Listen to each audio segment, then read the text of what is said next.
You know Adele, the fabulous Adele, Rolling in the Deep Adele? Well, she posted a photo thanking people for their birthday wishes and sent a special message of gratitude to first responders on the front lines. And all anybody can talk about is how thin she looks, how skinny she is. What, is that really what folks should be focusing on? Do you have a thought about this, Megan?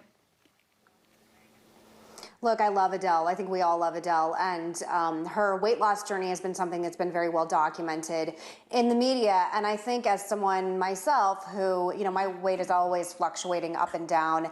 And there's something about the reaction to Adele's weight that sort of validates the fact that you have to be thin to be valued in the world. And it sort of confirms all the fears that women like me have, that if only I would lose 30-something pounds, then maybe the media will love me more. It doesn't matter that she's an Oscar winner, a Grammy winner, sold, record-breaking numbers, record-breaking albums. And, I was thinking about this topic earlier, and I was talking to my sister-in-law, and I was saying that one of the weird parts about being pregnant during the pandemic is the world doesn't get to see my body changing, because clearly you guys are only seeing me from the waist up. And one of my biggest fears coming back to the show, when we inevitably hope to come back to the show, is what the media's reaction will be to the weight that I gain being pregnant, and then if I don't lose it fast enough. My biggest fear right now has nothing to do with politics, with the election, with the things I'm saying, with the reaction to my political commentary. It's the media's reaction to the ultimate way my body's going to look after having a baby.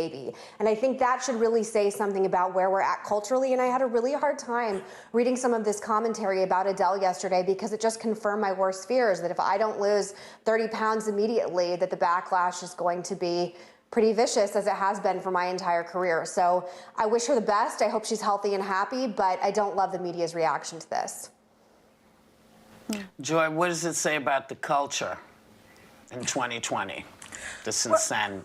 I don't think this is, and this is nothing new, Whoopi. I mean, looksism has been with us since probably Adam and Eve, and I was thinking, it's a woman's thing, mostly, isn't it?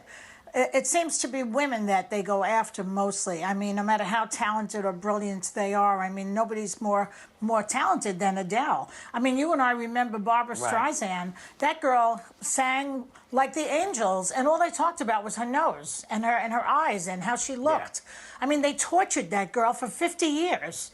And nobody said anything about Frank Sinatra's toupee, if you recall. And he was also brilliantly talented, of course, but it was not about his looks. It's women who are doing it to other women. And it really has to stop. It's quite tedious, frankly. I'm sick of the whole thing. It's tedious. Right. So, Sonny, do you have a quick thing, or did you say something already?